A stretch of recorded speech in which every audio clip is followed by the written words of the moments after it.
Page 28, Alpine Polka. This is a fun piece once you get it learned. It's a bit of a challenge though, so let's take a look at it. It's 2 pages long, but there's a DC Alfine, remember those, so it's going to be a little longer than that. Treble and bass clef, 2 sharps in the key signature. We're still in the key of D major. Make sure you can do the D major scale, at least 1 octave up and down. 4/4 time signature, and we have a pickup beat. Oh goody. Now let's take a look overall in the form that's in sections. Remember, music can be in sections. It's like a book can be in chapters, music can be in sections. The first section, or section A, would be the first 3 lines. Then on the 4th line, the key signature changes to 1 sharp. Now we're in the key of G major. Make sure you can do the G major scale. That's section B. And that goes to the bottom 2 lines. And you see the double bars at the bottom of the page. Well, that's the indication that you're going into a new section. So at the top of page 29, we got another new section. That's section C up there. Then on the 4th line, or the last 2 lines, it's a new section. But if you'll notice, even if you don't notice, it is, the melody here is the same as section B. So it's not going to be section D here, it's going to be section B. So it's an A, B, C, B is what it's done. And then the DC Alfine takes you back to the beginning, so you can do section A again. So it's A, B, C, B, A. A, B, C, B, A is the form of it.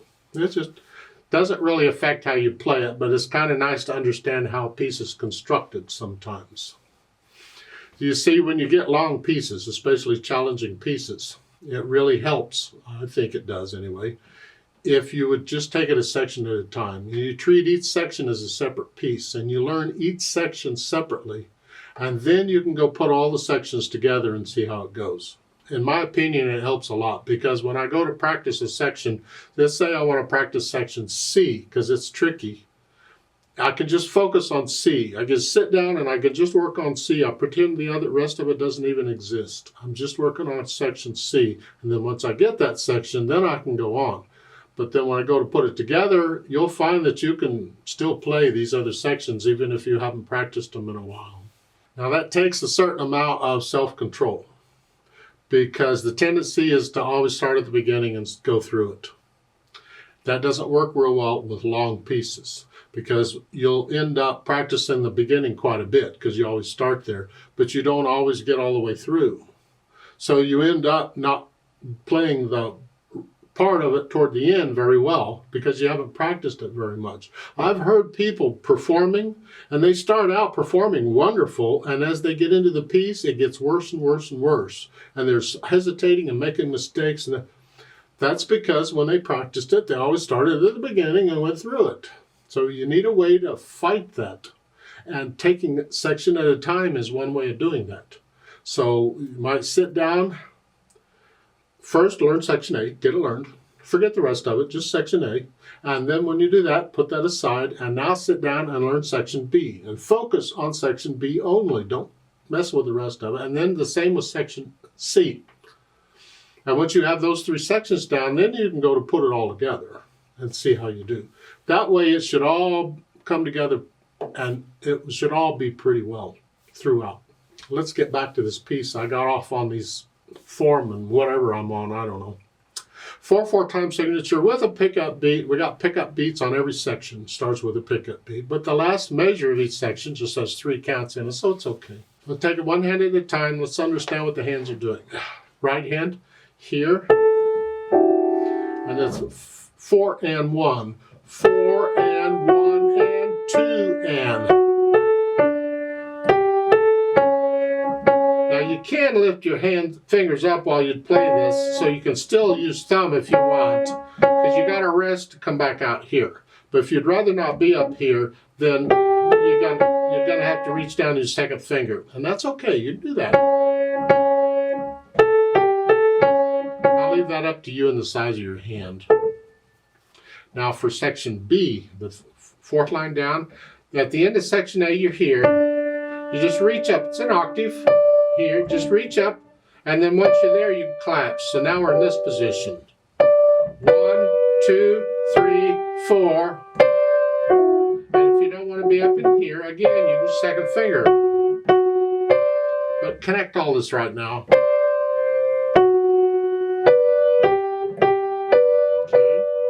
Last two measures at the bottom of the page. 1 and 2 and 3 and 4. And again, you can use second finger if you want, or thumb. Now I want thumb on the last note at the bottom of the page. So it's thumb, because when I go into section C, it's up here, an octave. To reach up, it's like we did going from section A to B. We reached up to the octave. Well, here we're doing the same thing. Reach up to the octave. And our natural sign went away. Now we're in the key of C major. So now you get to okay. That's at eighth notes. 4 and 1 and 2 and. It's a broken chord is all it is. Now, on these, I let weight push the notes down. I use a weight distribution method. I distribute the weight. I control how much weight is being used, because the more weight, the louder it gets. The less weight, the lighter it gets, softer it gets. Here, I'm just transferring weight from finger to finger. I'm rotating. Here. And blah, blah, blah, blah, blah. And I'm just lowering which finger I want the weight to be on is all. Don't hold the hand still and try and use fingers on this. Please don't. It causes problems when you do that on modern pianos. That can, yeah, no. And then going on, next line, you just change chords is all. Now the third line, you got to come up a little bit. So you're ending the second line here. You scrunch up third finger. You don't really have to. You can stay there and use here, but you gotta, if you do that, you gotta reach up a little finger. So I can do that too. I don't have to move. So the last line, or the last measure, second line on page 29, is here. I can do that 4, 5. I don't have to move. Or if you want to scrunch up and use third, it's up to you. Pick one and stick with it. Now, at the end of the third line, you're here. I go to the fourth line. I want to be up here. See, the AVA takes it up because the notes are written here. I'm going to come up. Therefore, I'm going to use thumb on the last note of the third line. This is similar to what we did over on page 29. This way, I'm closer to where I want to be going on. I don't have to move as far. And this is the same as section B. It's just an octave higher. Now when you finish the bottom of page 29 here, you got to come back to the beginning. DC, go to the beginning. There's a sign above it that says second time AVA al fine. That means that after you do the DC, you're going to stay up there. You stay up here and you play it up here. So you're not moving around too much there. You're going from one to here. That's fine. And the fine then is the end of the third line. You only get there. But just the right hand. The left hand stays where it's at. It doesn't move. Left hand, well, the left hand's just got broken chords at the here. And fourth line down is G major up here. Still the one in the, okay. I mean, you get the 4 chord occasionally. That's all right. Page 29 is C majors. Again, it's the primary key chords. Now on the fourth line down where you have the AVA, that's only above the top staff. So the left hand doesn't go anywhere. It's right here. Put the hands together. It's here. These here, here, and then here, and here.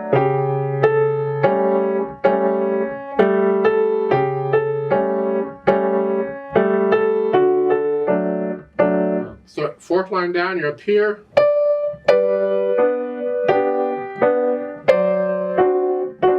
Okay, let's go to top page 29. You're up here. The left hand went down now. See, this is a trick because now you're moving, but you get a rest in the left hand. The right hand plays first each time you move here. So you got to get the right hand where it goes, and as you play that note in the right hand, you get the left hand where it goes.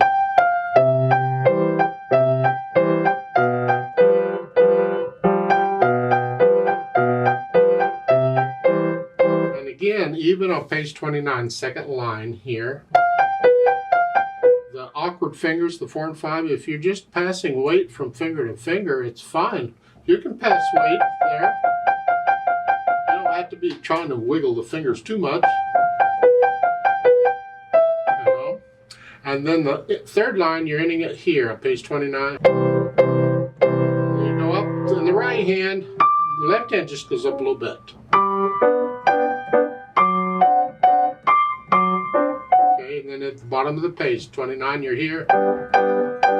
And then you come down, get the right hand where it goes, and as it's playing, move the left hand. So you're just here.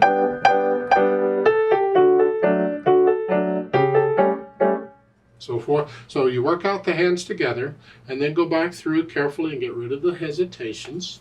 Keep it slow, it's fine, but no hesitations. Then we think about the articulation. You got staccatos, I'm flexing at the wrist on the staccatos, and they're all short. This is all staccato here. And the fourth line down in section B, it's connect this. But this is all staccato.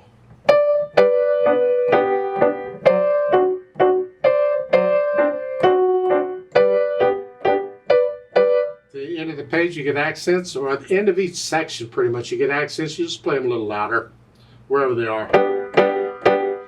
Top of page 29, connect this, but you got staccato on the left hand.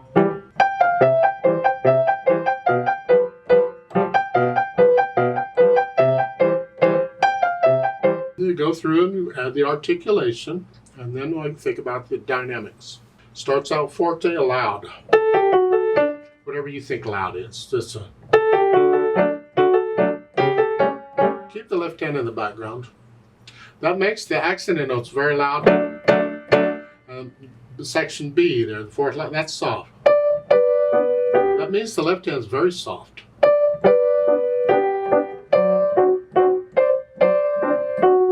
That means the accented note at the bottom of the page, that just takes it up to about a moderately soft. And then top page 29, you're loud. I'm just using a lot of weight is all it is.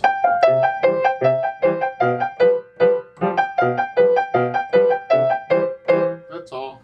Makes the accented notes very loud, and the third line down. And then the fourth line, you're soft again. The left hand's really soft here. So you put in the dynamics, and then we'll think about the speed.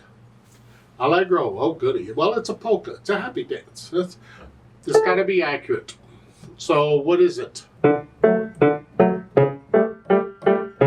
But these eighth notes, we find the hardest part in here, and what can you do that accurately? And that's going to be your speed. Probably the top of page 29 here.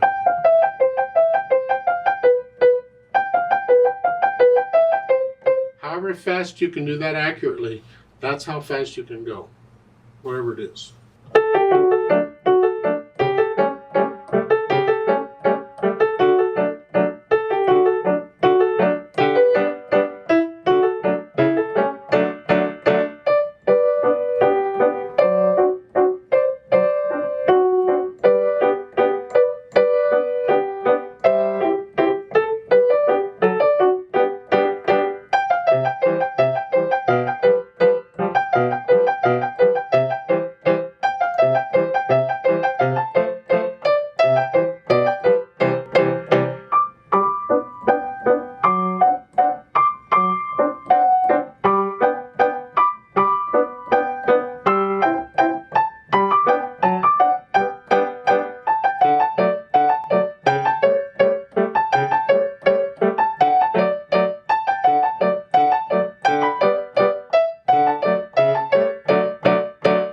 Don't copy me, please. That's just one way of playing it. You don't have to go that fast.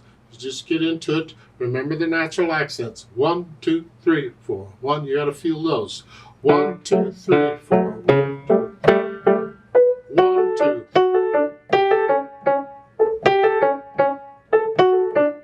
I'm exaggerating them for you so you can hear them better, but you want to feel the 1, 2 all the way through. So if you were dancing to it, you'd be dancing to the natural accents because you just feel them. So you need to do that when you're playing it too. Not dancing necessarily, but feeling them is what I'm saying. Let's play this together very slowly and double check all the notes and rhythms. I'm not going to do any dynamics. I'm playing all about the same. But we are going to do the DC fine. We'll go up an octave and all that. So I'll give us 3 counts because we come in on beat 4. 1 and ready and go and.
To the beginning.